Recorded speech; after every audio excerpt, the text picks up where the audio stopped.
Face à une foule mobilisée au lieu du boulevard Sokada à Bafoussam pour l'écouter, Issa Chiroma Bakary prend un engagement solennel. Je ferai des hommes de l'Ouest mes conseillers. Je ferai des hommes de l'Ouest mes hommes d'affaires.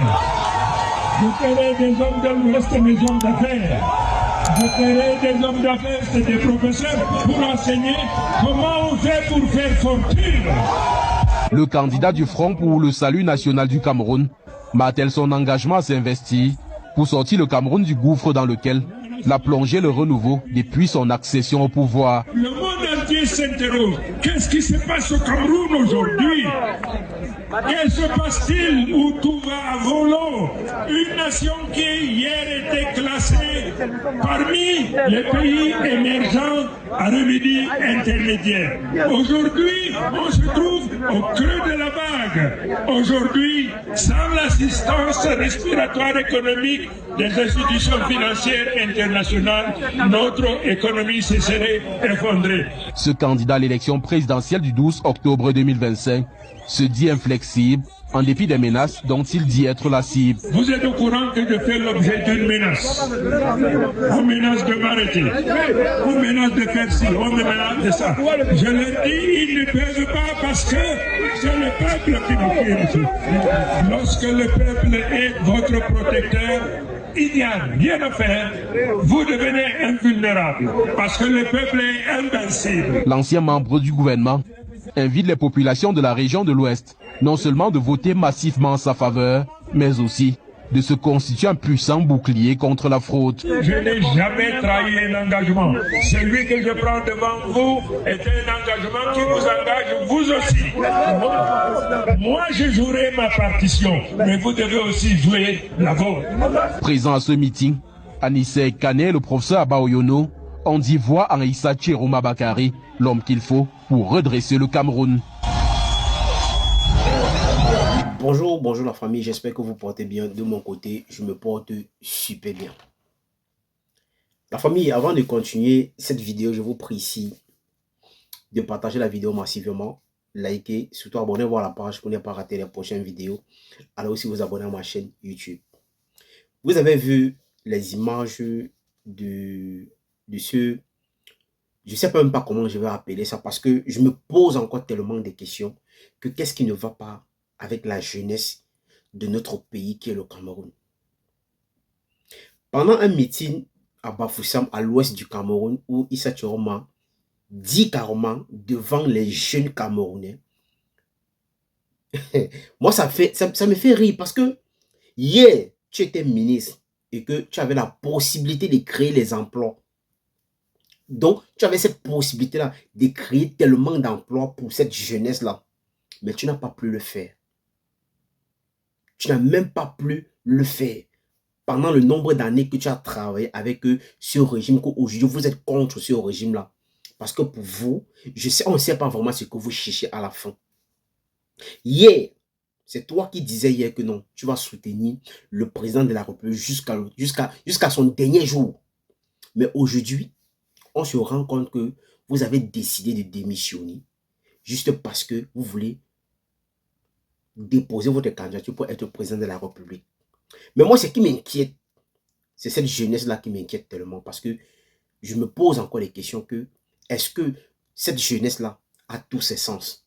Est-ce que cette jeunesse-là, est-ce qu'ils comprennent même, ou peut-être est-ce qu'ils voient ce qui est en train de se passer? C'est la question que je me pose. Comment se fait-il qu'une jeunesse qui dit carrément qu'il veut le changement dans notre pays, mais vous êtes là aujourd'hui en train de crier devant quelqu'un où vous êtes en train de décider de soutenir quelqu'un qui n'a pas pu vous donner ce qu'il fallait. Parce que lui, il avait cette capacité, il avait cette capacité-là et cette volonté de créer les emplois pour cette jeunesse qu'aujourd'hui, qu'il est devant vous pour vous raconter des conneries, pour vous promettre des choses que peut-être que demain, vous n'aurez pas.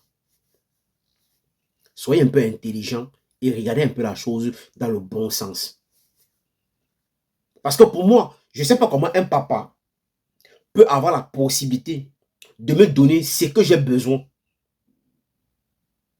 Ce que moi, j'ai besoin pour mieux vivre, pour mieux m'occuper de ma propre famille. Quand lui, il avait encore cette capacité, il avait encore cette force-là de me donner ce que j'avais vraiment besoin. Mais aujourd'hui, il n'a plus cette capacité parce qu'il est déjà fatigué. Mais il vient me promettre que non.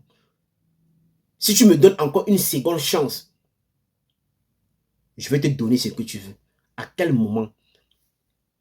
Est-ce que vous vous rendez compte de ce qui est en train de se passer? Est-ce que vous vous rendez compte de ce qui est en train de se passer? C'est ça, notre jeunesse. Où je vois des jeunes applaudir quelqu'un qui n'a pas pu vous donner ce qu'il fallait. Il y a combien de jeunes qui sont morts dans la mer? Il y a combien de jeunes qui sont morts au désert? Il y a combien de jeunes que jusqu'aujourd'hui continuent à mourir? Pourquoi? Parce qu'il n'y a pas d'emploi au pays. Pourquoi? Parce que les gens comme celui-ci avaient cette capacité-là de donner de l'emploi à la jeunesse, mais il n'a pas pu le faire. Mais vous pensez que c'est aujourd'hui qu'il va faire quelque chose?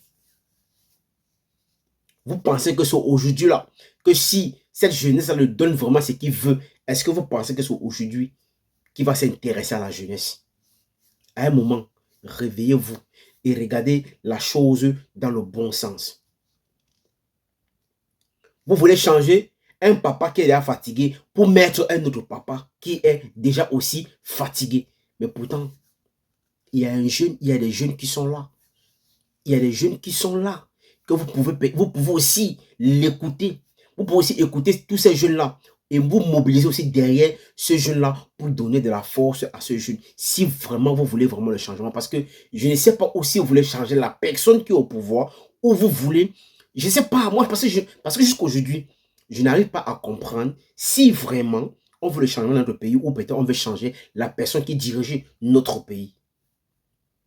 Ou vous voulez changer tous ceux qui sont autour de ce papa. Parce que je vois aujourd'hui, les gens manquent de respect à ce papa. J'ai même vu quelqu'un qui a même dit qu'il est comme ça. Le président de la République a fui le Cameroun. C'est décevant. Et c'est étonnant même. C'est tellement étonnant. J'ai honte de la jeunesse camerounaise. Mais vous passez le temps à dire que vous voulez le changement au Cameroun. Mais quel genre de changement vous voulez au juste? C'est quel genre de changement que vous voulez au juste? Changer la personne qui est au pouvoir ou vous voulez changer toute la clique qui est là? Parce que moi, je n'arrive pas à comprendre. Parce que c'est pour changer la personne et remettre quelqu'un aussi qui est là fatigué. Et ce qui est énervant, c'est que vous soutenez quelqu'un aujourd'hui qui a travaillé avec le même gouvernement, avec ce même régime, qui n'a pas pu donner ce qui était important à cette jeunesse-là. Cette jeunesse qui crève tous les jours. Cette jeunesse qui passe le temps à fuir son pays.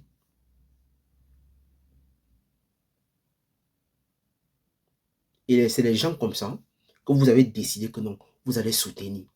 Mais pourtant, il y a des jeunes qui sont parmi ces candidats-là, qui connaissent les réalités de notre pays, qui n'ont pas travaillé avec ce gouvernement-là, mais qui peuvent donner une autre phase à ce pays. Mais vous, ça ne vous intéresse pas. Parce qu'on passe autant à vous manipuler. Et pourquoi? Parce que vous êtes derrière, comme vous avez décidé d'être derrière un candidat qu'aujourd'hui, il ne fait pas partie de ceux-là qui sont dans la liste de gens qui partent aux élections. Non, vous trouvez que non. Vous allez boycotter d'autres pour soutenir un candidat parce que votre candidat a été avec lui. Ça fait quelques jours aujourd'hui. Vous êtes sérieux là? Est-ce que vous êtes sérieux? Et ça fait honte et ça fait pitié vraiment. Ça fait honte et ça fait vraiment pitié de voir une jeunesse comme ça en train de crier pour quelqu'un qui n'a pas pu vous donner ce que vous avez eu besoin à un moment. Mais aujourd'hui, vous pensez que non. Cette personne-là peut venir vous dire n'importe quoi et vous allez croire à ses paroles. Et vous allez croire comme ça à ses paroles. C'est malheureux. Alors, la famille, si c'est la première fois que tu passes ici, il faut liker cette vidéo, il faut la partager surtout. Abonnez-vous à la page pour ne pas rater les prochaines vidéos. Laissez vos avis dans les commentaires parce que c'est très important. Allez aussi vous abonner à ma chaîne YouTube.